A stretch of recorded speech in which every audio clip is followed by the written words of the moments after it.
দেখুন বদর যুদ্ধ, উহুদ যুদ্ধ, সেই সব ইতিহাস দেখুন। সেই সব যুগে সাহাবা ইকরামদের অস্ত্র বাহিনী বেশি ছিল না, সংখ্যাও বেশি ছিল না। কাফিরদের সংখ্যা দেখুন 1000 এর অধিক ছিল, কিন্তু আপনি দেখুন মুসলিমদের সংখ্যা 313 জন ছিল। কিভাবে তারা জয় করলো? তাদের অস্ত্র বাহিনীও বেশি ছিল না।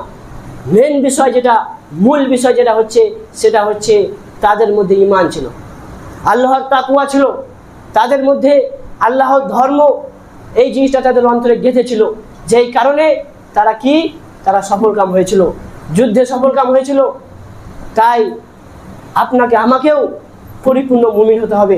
আল্লাহ রাব্বুল আলামিনের আদেশ, আল্লাহ রাব্বুল আলামিন যেসব আদেশ দিয়েছেন সেগুলোকে মান্য করে চলতে হবে। এবং আল্লাহ রাব্বুল আলামিন যেসব জিনিস খারাপ কাজ থেকে আল্লাহ রাব্বুল আলামিন বিরত রেখেছেন সেই সব জিনিস থেকে আমাদেরকে বেঁচে থাকতে হবে।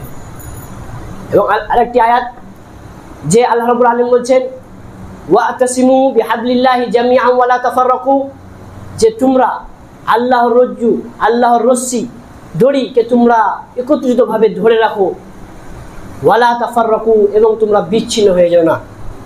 সম্মানিত উপস্থিতি, এই আয়াত থেকে এটি প্রমাণ পায় যে একতা, আল্লাহ রাব্বুল আলামিনের দ্বীনকে প্রতিষ্ঠা করতে একতা অত্যন্ত গুরুত্বপূর্ণ। অর্থাৎ আল্লাহর রশ্মি, আল্লাহর বিধিবিধানকে আপনি আঁকড়ে ধরবেন, একত্রিতভাবে ধরে রাখবেন, সবাই মিলে ধরে রাখবেন। এবং পরস্পরে যেমন বিদ্বেষ, পরস্পরের মধ্যে যেন হিংসা, পরস্পর যেমন আলাদা না হয়ে যায়, এই জিনিসটা আমাদেরকে খেয়াল রাখতে হবে। কেননা এটি খুবই একটি গুরুত্বপূর্ণ জিনিস। যদি আমরা একত্র থাকি তাহলে আমরা সফলকাম হয়ে থাকবো। আর যখনই আমরা পরস্পরের মধ্যে বিচ্ছিন্ন হয়ে যাব, পৃথক হয়ে যাব, আলাদা হয়ে যাব, তখনই আমাদেরকে ভেঙে ফেলবে।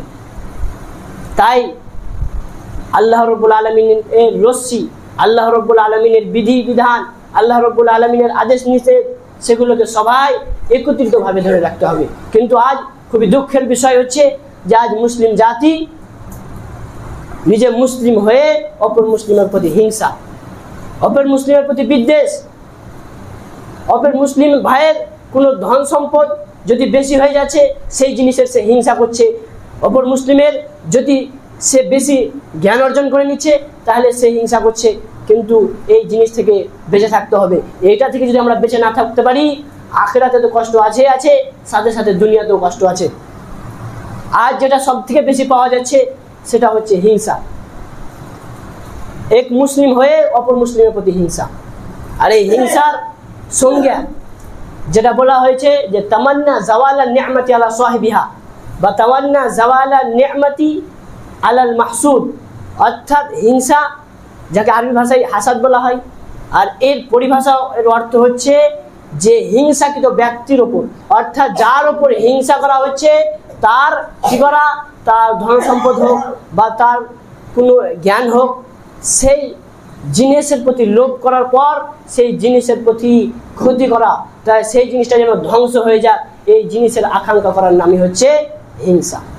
আর যেটা আজ মুসলিম জাতি, মুসলিম ভাই অপর মুসলিমের উপর করে থাকছে, এটা অবৈধ, এটা হারাম। আল্লাহ রাব্বুল আলামিন স্পষ্টভাবে এটা মানা করে দিয়েছেন। এবং এই হিংসা আবার দুই প্রকার, একটা হাকিকি অর্থাৎ যাকে আমরা হিংসাই বলে থাকি, এবং আরেকটা হচ্ছে মাজাজি অর্থাৎ ঈর্ষা, যেটা আমাদের জন্য বৈধ, আমরা করতে পারি। সেটা কেবল যে আল্লাহ রাব্বুল আলামিন কাউকে ধন সম্পদ দিয়েছেন এবং সে ধন সম্পদ কি করছে, সে দান করছে। এবং আল্লাহ রাব্বুল আলামিন কাউকে জ্ঞান দিয়েছেন, সেই জ্ঞান অনুযায়ী সে কি করছে, সে বিচার ফায়সালা করছে এবং সে কি করছে, সে জ্ঞান অন্যকে শিক্ষা দিচ্ছে। এবং এমনভাবে আপনার মধ্যে ঈর্ষা জাগলো যে আমারও যদি এমনি ধন সম্পদ হতো তাহলে আমিও অবশ্যই এমনি দান করতাম, আমারও যদি এমনি জ্ঞান হতো তাহলে আমি লোককে শিক্ষা দিতাম, আমারও যদি এমনি জ্ঞান হতো তাহলে আমিও এমনি বিচার ফায়সালা করে দিতাম। এইরকম হিংসা আপনার পক্ষে জায়েজ। তবে আপনি যদি তার, অর্থাৎ যার ধন সম্পদ রয়েছে, যার জ্ঞান রয়েছে, তার যদি আপনি এই আকাঙ্ক্ষা করেন যে তার ধন সম্পদটা শেষ হয়ে যায়, তার জ্ঞানটা শেষ হয়ে যায়, তাহলে এটাই হচ্ছে অবৈধ, এটাই হচ্ছে নাজায়েজ। আর যেটা জায়েজ এটা হাদিস থেকে প্রমাণিত রয়েছে।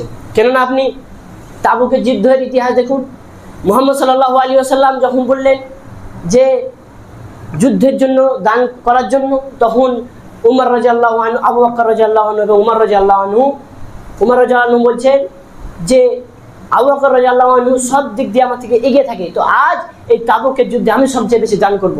তো কি করলো, সে তার অর্ধেক ধন সম্পদ নিয়ে চলে আসলো এবং মুহাম্মদ সাল্লাল্লাহু আলাইহি ওয়াসাল্লাম তাকে জিজ্ঞেস করলেন, আমা আবকাইতা লি আহলিকা, তুমি কি তোমার পরিবার পরিজনের জন্য কিছু ছেড়ে রেখেছো? তখন সে উত্তরে বলল যে হ্যাঁ, আমি এর সমপরিমাণ অর্থাৎ অর্ধেক আমি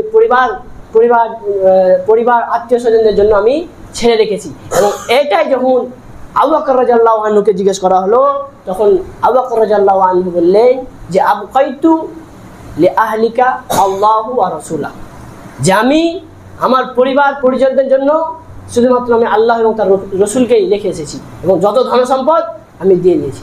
তারপরে উমর রাদিয়াল্লাহু আনহু বললেন যে ওয়ালা উসাবিউকা ইলা শাইইন আবাদা, যে আমি আবু বকর রাদিয়াল্লাহু আনহু থেকে কখনোই এগোতে পারিনি, তার থেকে কখনোই কোনো জিনিসে আগাতে পারিনি। তাই এই সব জিনিস দিক দিয়ে হিংসা জায়েজ আছে, কিন্তু যেটা আমরা করে থাকি যে কোনো ব্যক্তির উপরে হিংসা করার পর তার ধন সম্পদ, তার জ্ঞান, এসব যে ধ্বংসের কামনা করে থাকি নিজের অন্তরের মধ্যে, এটা অবৈধ, এটা হারাম।